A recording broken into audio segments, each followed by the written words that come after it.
Welcome back, everybody. Here we are with the review of issue 59.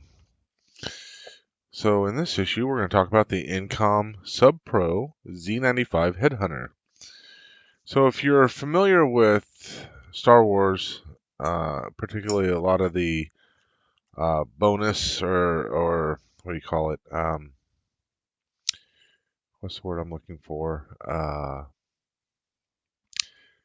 The expanded universe stuff, you would have known about the Z-95 Headhunter, and we'll kind of get into that coming up.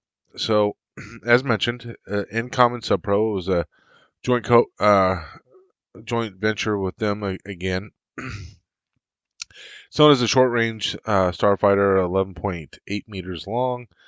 It's 1,150 kilometers per hour in atmosphere. Not shabby, but not super fast. It's only got a 75 megalight speed. Acceleration is 2780 Gs. Engines 4 Incom 2A fission engines. Sensor system is the ANS 5C sensor unit. Targeting system is the ANQ 2.4 tracking computer. It's got 1 day worth of consumables, and it can carry 85 kilograms of cargo. So you can definitely see kind of the X-wing kind of in this pretty solidly. Let's get right into it. So it was first developed before the outbreak of the Clone Wars. The new Snub Fighter was the product of a working partnership between two of the galaxy's premier shipbuilding companies, with the benefit of their experience of building the Z-95's predecessor, the ARC 170. Incom Industries and Sub-Pro Corporation decided to design a smaller one-man fighter that would be more cost-effective and relatively simple to make.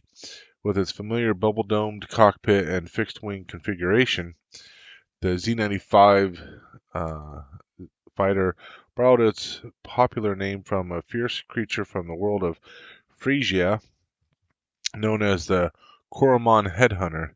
It swiftly became a common sight across the galaxy, and delighted mechanics soon realized just how flexible the design could be. Galactic Republic configured its own version, the Clone Z-95, for use during the Clone Wars, while other techs developed split-wing and multi-pilot versions. The Z-95 was adapted to a bomber and for reconnaissance, a role it excelled at. While other versions flew in close air support, the early models did not include a hyperdrive, but later editions gave the fighter a GBK 435 Class 3 hyperdrive motivator, which freed the vessel from requiring a base ship and increased its operational range and effectiveness.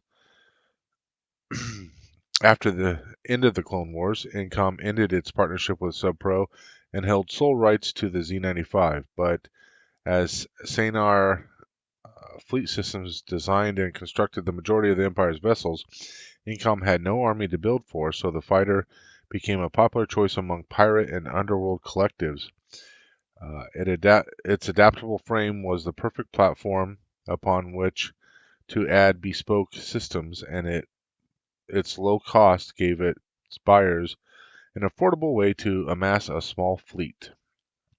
Wing development. This is kind of interesting. Under 12 meters in length, the Z-95 was far smaller than the vessel that influenced its design, the ARC 170, taking a fixed-wing approach instead of split-wing mode of the ARC 170. The Headhunter was able to mount a variety of systems onto its frame. That solid base gave smart technicians and mechanics the opportunity to attempt different configurations, including some tinkering that split the S-foils into an X design. That innovation in turn influenced the design and construction of the Incom T-65B X-Wing just prior to the Galactic Civil War. So, adaptable and versatile. It was often said that no two headhunters were the same, such their adaptability, reaching out to the peripheries of the Outer Rim, local defense forces used the Z-95, while wide-eyed jet jockeys looking for a fast ship to hone their piloting skills often took the Z-95 as their first ship. Indeed, many of the galaxy's greatest pilots have fond memories of the Headhunter being their first vessel.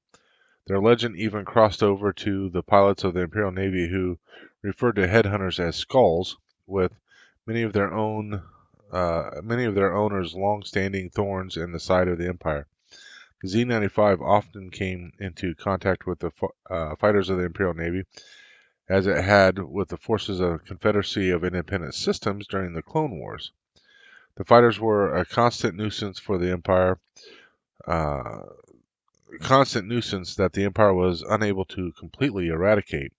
Only the passage of time was able to do that. The waning years. Z-95 managed to hold its own in an age of faster ships with more powerful shields, longer flight ranges, and heavier arsenals. Its immediate successor, the T-65 X-Wing, was faster, larger, and more heavily armed, and yet the Headhunter was still a common sight due to its impressive durability and ease of repair.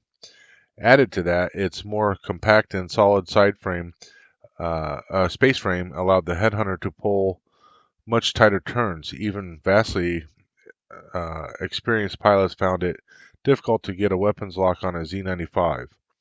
This made it a useful addition in many operational roles, while the Rebel Alliance used the training version of the Z-95 for the development of their pilots until it was eventually replaced by the T-65 trainer. As the years passed, while the appearance of the Z-95s remained high, their presence was increasingly restricted to civilian usage. Military outfits switched over to newer vessels, and their fleets of headhunters were either scrapped or sold. Many Z-95s hit the second-hand markets, joining those already working and operating in the Outer Rim territories. Further into the interior, those that remained ended up in aerospace museums or were passed on to civilian sport flyers. Battle of Umbra, the Republic victory. When Umbra seceded from the Republic, Z-95 Headhunters joined a task force sent to retake the planet. The mission was led by Jedi commanders Ahsoka Tano and Barriss Offee, who attacked the Magnificent-class starfreighter that was blocking Umbra. With the Separatist frigate taken out of the equation, the Z-95s provided cover to enable the Republic invasion force to reach the surface. Squadrons of Headhunters and X and Y-Wings took on a much larger fleet of Umbrian and droid starfighters, suffering from heavy losses until the elimination of a heavy-guarded Separatist supply ship handed the victory to the Republic, with the Umbrian militia forced to surrender control. Behind the scenes, first described in back of Brian Daley's 1979 classic Han Solo at Star's End. If you haven't read that, that was actually a pretty good book. I read it years and years ago. The Headhunter has made numerous appearances in novels, comics, and on screens over the years. The West End Games role-play sourcebook of the 1980s and 90s filled out the history of the ship, adding its ubiquitous nature across the years. Dark Horse Comics made good use of the vessel in a variety of stories, and by the 7th episode of Season 4 of the Clone Wars, and the episode Darkness on Umbra, we saw a vehicle designed as a Z-85. This was amended in the episode's guide to read Headhunter, making it likely that the vehicle seen on screen was indeed the same as a classic Z-95.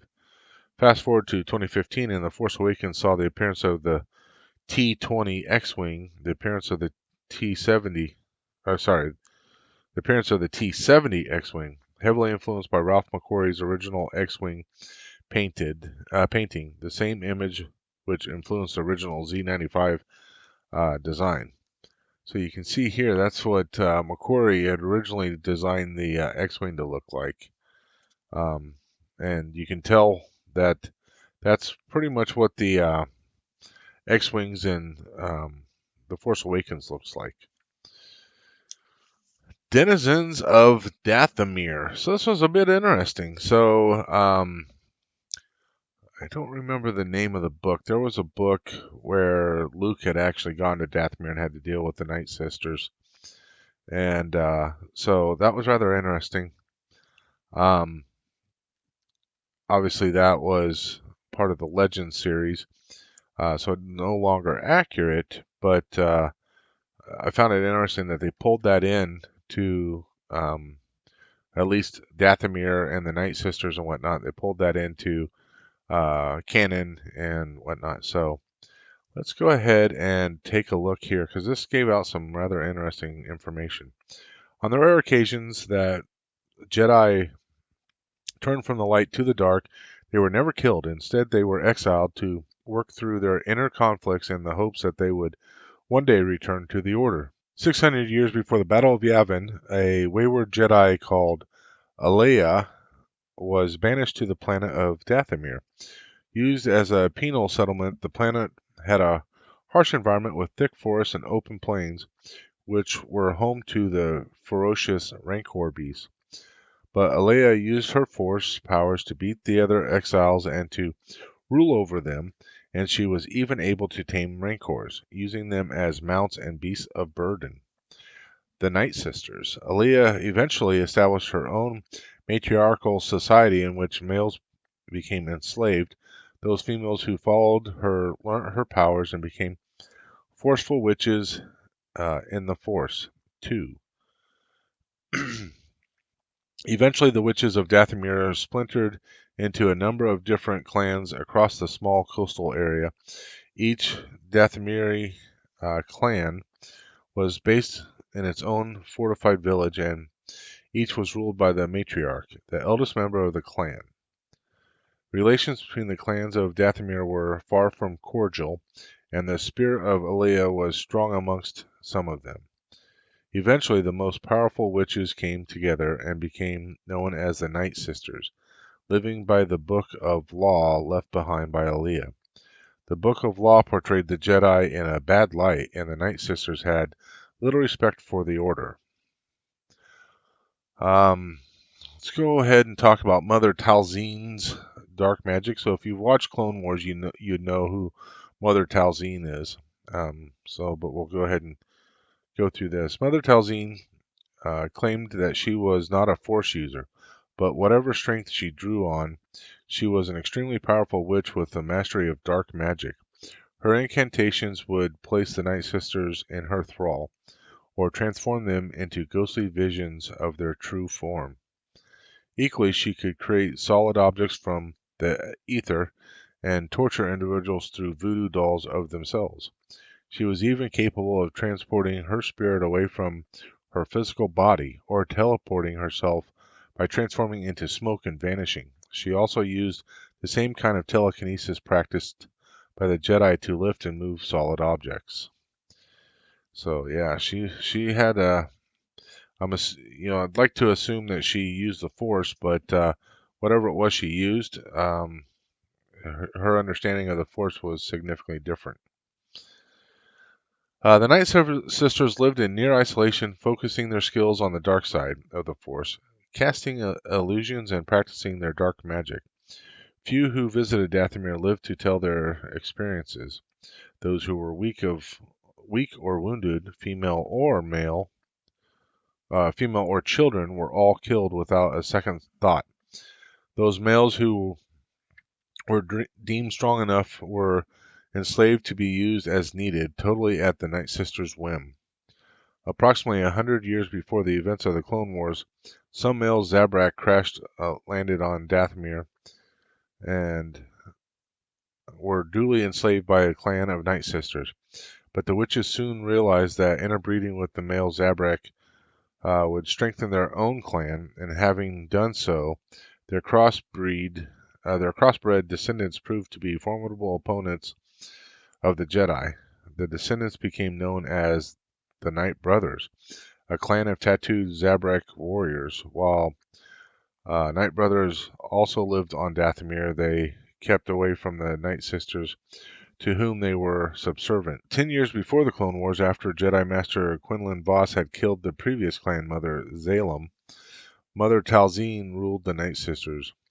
Ruling from a cave fortress, she was able to bring and bind all the clans together for the first time. This was a golden age of the Night Sisters.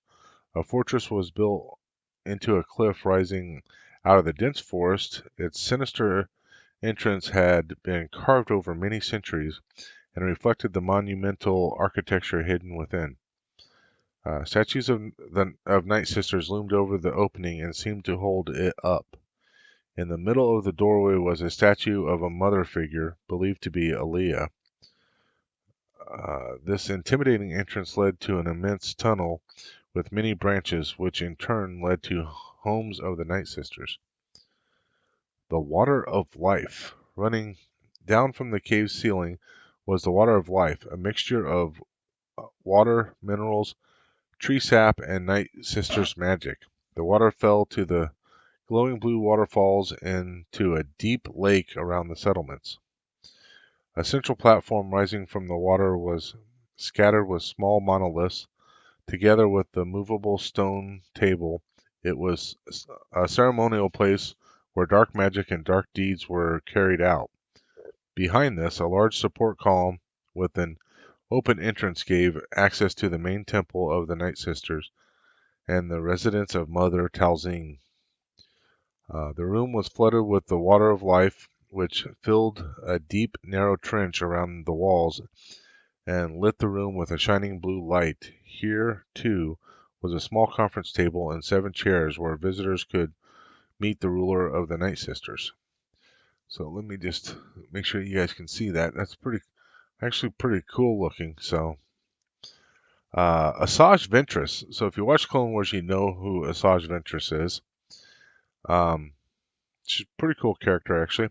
Asajj Ventress was born a Night Sister, but was then taken as a slave and trained as a Jedi. During the Clone Wars, she became a dark acolyte to Count Dooku, but was eventually rejected by him, after which she tried to kill her former master. Ventress then returned to Dathomir, underwent a rebirth ritual, and was accepted back by the Night Sisters. But Dooku sent a large droid army after her, led by General Grievous. They stormed the cave fortress and destroyed it. The Night Sisters' magic was extinguished and their caves fell into darkness. Only Asajj Ventress and Mother Talzin were believed to have survived the assault. But Talzin was confident the Night Sisters would rise again. Those who had known them were left in no doubt that Talzin's words would come true, and that the Night Sisters' dark magic would return. So yeah, that was later on in Clone Wars that all that happened. So pretty cool little storyline. And our behind the scenes horror stories. The look of Mother Talzin and her followers were based on a piece of concept art originally created for the Phantom Menace by Ian McCaig, who had been charged with coming up with designs for Darth Maul that would resemble the stuff of nightmares. A piece entitled Night Sister Sith Witch was one of the early concepts that was rejected for the first of the prequels, but it was revisited and adapted for the Clone Wars. The voice behind the animated character of Mother Talzin was Barbara Goodson. During the audition, she was told that they were looking for a Romanian witch-like voice, and her portrayal was inspired by the late Russian actress Maria Osoponiakaya, whose roles included many classic horror movies. So, as you can see here, pretty vicious looking and pretty cool. All right, training remotes. Training remotes had a wide range of uses. In the days of the old Galactic Republic, they were extensively used by the Jedi to train younglings how to use a lightsaber to deflect blaster bolts. During the Clone Wars, remotes were adapted to become shooting range targets, used during the training of clone snipers and sharpshooters. When the Empire came to power, they were adapted to more sinister uses as instruments of control and oppression. Tools for Tools for nefarious trades. On an individual basis, many would-be blaster marksmen purchase training remotes to practice their quick draw and targeting skills. Like many smugglers and bounty hunters, Han Solo carried a training remote, one of Industrial Automation's Marksman H models, to keep his reflexes and aiming skills sharp during long voyages on the Millennium Falcon. When fitted with listening devices, remotes have been adapted to spying and surveillance work. They can also be programmed to act as defensive security guards that will deter all but the most determined interloper. With the blaster set to a lethal level, they can move. They can more or less guarantee that intruders will not breach a secure zone. In the hands of bounty hunters, and when fitted with upgraded weapons, humble remotes have been used as deadly drones. Low-level droid intelligence. Even the most sophisticated remotes only have a very limited intelligence, with no initiative beyond the ability to understand the user's commands. Randomize their actions based on a library of pre-programmed combat drills and other actions, and learn from the experience to adapt to the user's skills and the required level of difficulty. This ranges from novice level, slow movement with no return fire, to a range of more expert levels, moving at progressively higher speeds, with firing and barrage of blasts at up to 2 per second. Sorry, I gotta scratch my eye. The accuracy of the blast can also be varied from snapshots to precision targeting, while the intensity can range from a faint sting to a limb-numbing jolt. To prevent damage to the remote during return fire, it is important for the trainee to set the blaster to discharge light-only blasts. The remote's sensors automatically detect being struck by the user's light beam and score each hit accordingly. Deadly weapons. Under the totalitarian rule of the Galactic Empire, combat remotes were sometimes modified to carry out executions. Unlike assassin droids, which were sent out to hunt down specific victims, remotes worked in a far more insidious way, randomly killing whichever undesirables happened to stray into their patrol zones. Programmed to seek out enemies of the Empire, which they could identify from biometrics stored in their memory banks.